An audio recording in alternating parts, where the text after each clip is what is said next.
আসসালামু আলাইকুম। সংবাদে আপনাদের সবাইকে স্বাগত জানাচ্ছি। আমি ফিরোজ তোহা। শুরুতেই সংবাদ শিরোনাম।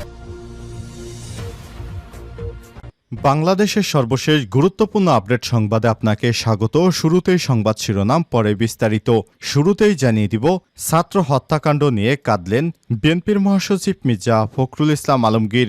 শিক্ষার্থীদের হত্যাকাণ্ড নিয়ে কাঁদলেন বিএনপির মহাসচিব। তিনি বলেছেন, এ পর্যন্ত প্রায় 266 জনের মৃত্যুর খবর পাওয়া গেছে। আজ বিকেলে গুলশানে বিএনপির চেয়ারপারসনের রাজনৈতিক কার্যালয়ে এক সংবাদ সম্মেলনে শিক্ষার্থীদের আন্দোলন এবং হত্যাকাণ্ড নিয়ে কথা বলতে গিয়ে আবেগ আপ্লুত হয়ে কেঁদে ফেলেন বিএনপির মহাসচিব মির্জা ফখরুল ইসলাম আলমগীর। এরপর জানিয়ে দিব, পুলিশকে যে মেরে ঝুলিয়ে রাখা হয়েছিল খুব একটা প্রচারে আসেনি বলছে হাইকোর্ট। হাইকোর্ট বলছে, কোটা বিরোধী আন্দোলনকে কেন্দ্র করে যেসব মৃত্যুর ঘটনা ঘটেছে তা আমরা সবাই জানতে পেরেছি। এটি অত্যন্ত দুঃখজনক জাতির জন্য। জাতির ক্ষতি হবে এমন কোনো কাজ আমরা কখনোই করব না বলে প্রতিজ্ঞা করতে হবে। এরপর জানিয়ে দিব, বিএনপির জাতীয় ঐক্যে জামাতসহ আরও 6 দলের সমর্থন।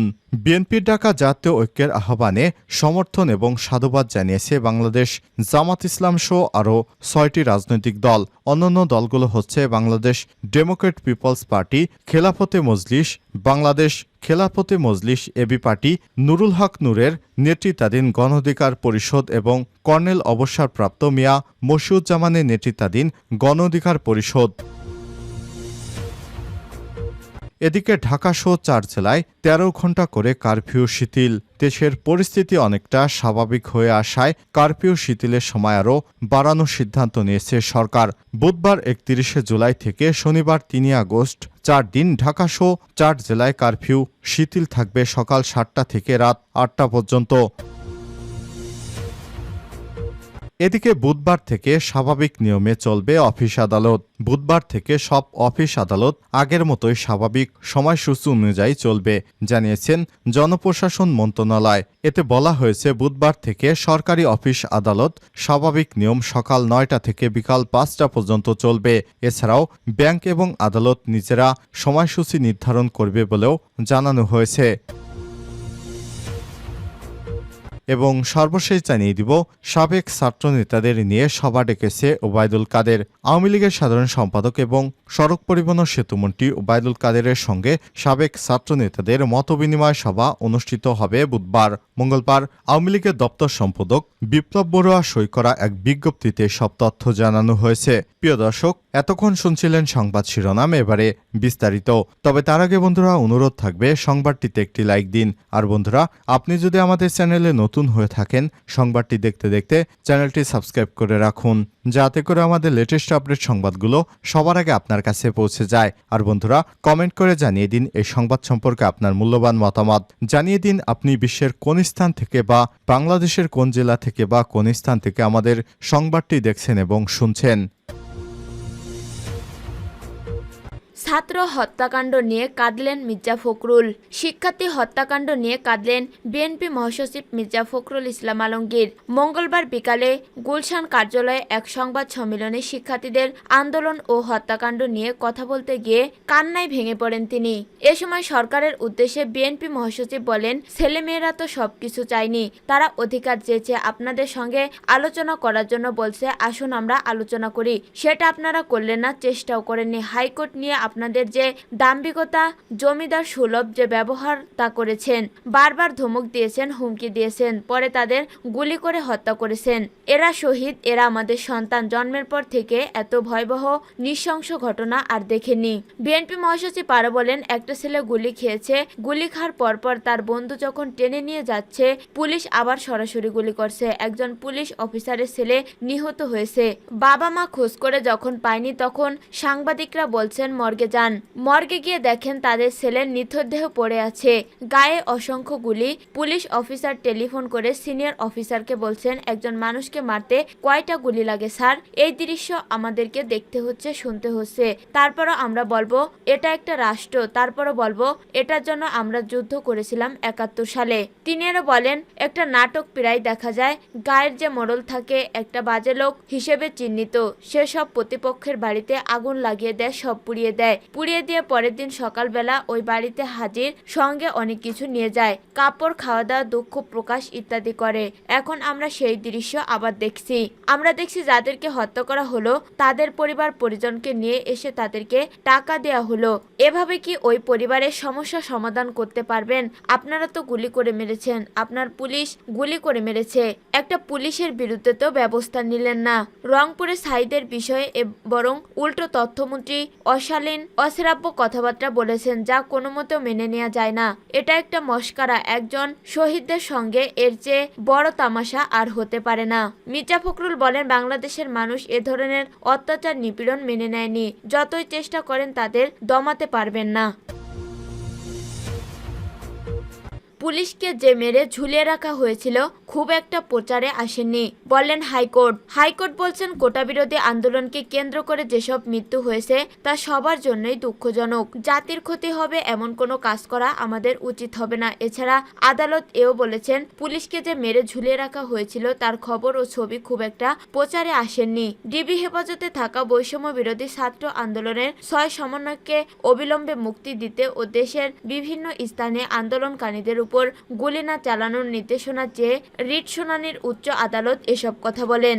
মঙ্গলবার বিচারপতি মোস্তফা জামান ইসলাম ও বিচারপতি SM মাসুদ হোসেন দোলনের সমন্বয়ে গঠিত হাইকোর্ট বেঞ্চে এই শুনানি হয়। আদালত শুনানি ও আদেশের জন্য বুধবার পরবর্তী দিন রেখেছেন। মঙ্গলবার রিটের পক্ষে শুনানি করেন আইনজীবী অনিকার হক ও জ্যেষ্ঠ আইনজীবী সারা হোসেন। তাদের সহযোগিতা করেন জ্যেষ্ঠ আইনজীবী Jedi Khan Panna, barrister AM Mahbub Uddin Khokon প্রমুখ। আদালত তখন বলেন, টিয়ার শেল, রাবার বুলেট ব্যবহার করা যেতে পারে, তার আগে মাইকিং করে সতর্ক করতে হবে।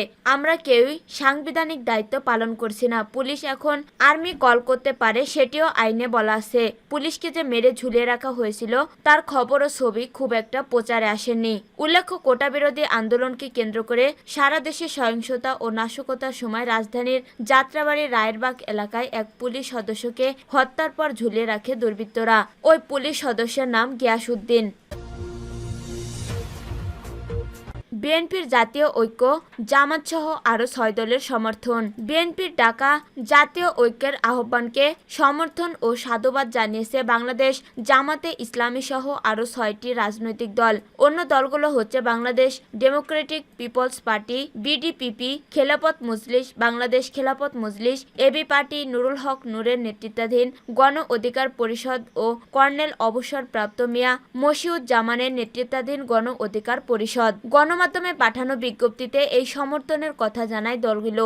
সরকার পতনের এক দফা দাবিতে বিরোধী সব রাজনৈতিক দলকে এক ছাতার নিচে আনার লক্ষ্যে শুক্রবার জাতীয় ঐক্যের আহ্বান জানিয়েছেন বিএনপির মহাসচিব মির্জা ফখরুল ইসলাম আলমগীর। পরের দিন কর্নেল অবসরপ্রাপ্ত ডক্টর অলি আহমেদের লিবারেল ডেমোক্রেটিক পার্টি LDP 12 দলীয় জোট, 12 দলীয় জাতীয়তাবাদী সমমনা জোটে থাকা 11টি রাজনৈতিক দল সমর্থন জানায়। এছাড়াও সমর্থন জানিয়েছে ববি হাজ্জাজের NDM, বাংলাদেশ লেবার পার্টি ও গণতান্ত্রিক বাম ঐক্য ও তৃণমূল জাতির পার্টি।